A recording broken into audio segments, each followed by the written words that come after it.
Hello, this is Nimrods Lecture. I would like to tell you a story, a fascinating story, about the development of Bucharest Airport Hotel, 16 kilometers north of Bucharest in a city called Hotel1, where the international airport of Romania lies. I arrived for the first time in my life to Romania on the 19th of October 1992. Why Romania? I was PhD student in Sweden, when my father called me in 1990 to help him to make a joint venture with a Danish developer called Hotel1. I joined Hotel1 in Denmark in 1990 and helped him to develop 3 large shopping centers in the northern part of Poland, Gdynia and Gdansk. Then, in July 1991, I came back to Israel after spending 4 years in Scandinavia. I was offered to join a company that was dealing and working in Romania, owned by a gentleman called Ofer Piram. The company was dealing with manpower, but because there was an office and people working in the office, Ofer thought, why not using it and develop some business in Romania.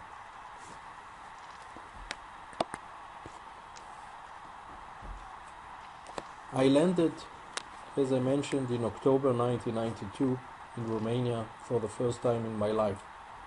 Arrived 4 o'clock at night after a night flight, which was very common between Israel and Romania, and it took me 3 hours to pass the passport control and get out of the airport.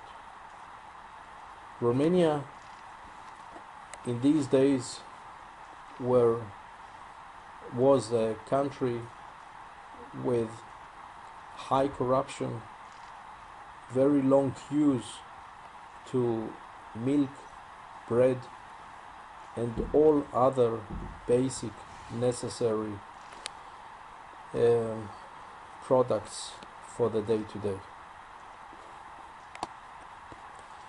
The office in Romania, in Bucharest, prepared for me already, since I was in communication with them for a few months, some investment opportunities in Romania. One of them was a piece of land just in front of the old, but still the main international airport of Romania.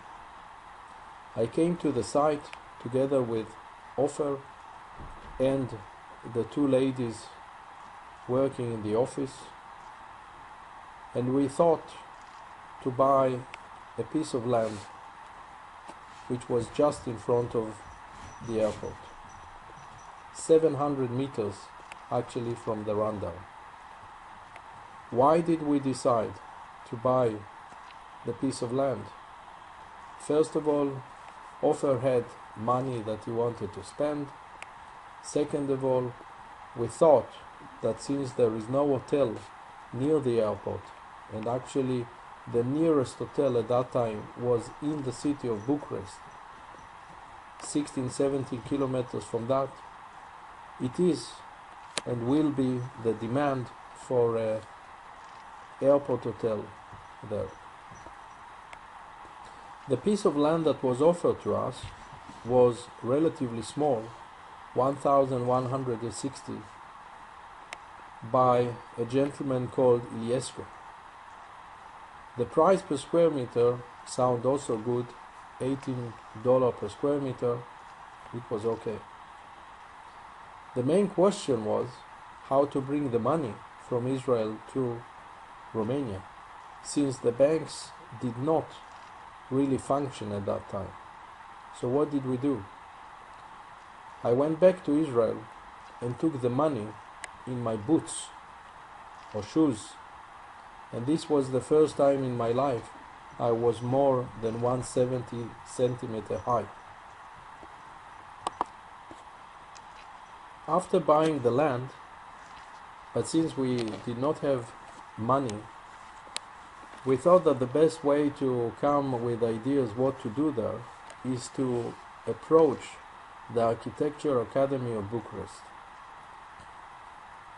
Since at that time there were no so many developments, there were also other companies that heard about the project or potential project and came also with a proposal. What I offered all of them is to cover their out-of-pocket expenses. The winner, I think he got $200, but it might be wrong, it might be a few $100, but anyway, it was a very small amount if we compare it to today. The winning project or proposal suggested that the best thing to do there is a hotel, but the land was too small.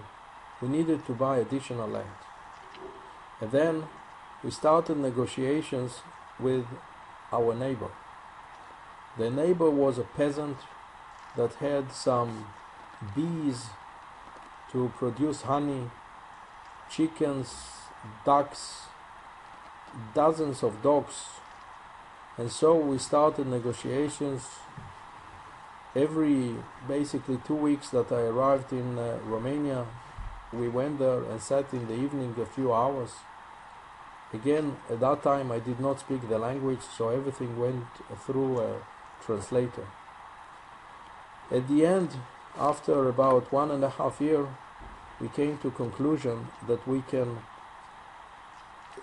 buy the land, the additional land, and we agreed to buy additional 2,000 square meters, so that together we had 3,100 meters, which was enough to build a hotel.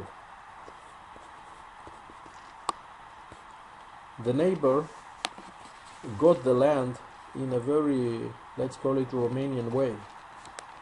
The couple called Voicu family discovered a few years earlier that there is an old lady living in this house with no heirs, no one to inherit her, and thus they came to her and made an agreement with her that they will help her in her last days of her life, and in return they will inherit the house and the land around her. The price that we agreed with the neighbor was 68,000, which was $30 per square meter, but you can see already a very substantial increase for the previous land that we bought. Omar, the Syrian guy that bought the land next to us, bought it for a price of $48. And this is one of the reasons why we tried to negotiate the price down. At the end, after 1.5 years of negotiations, in April 2004, we were in a position to buy the additional land.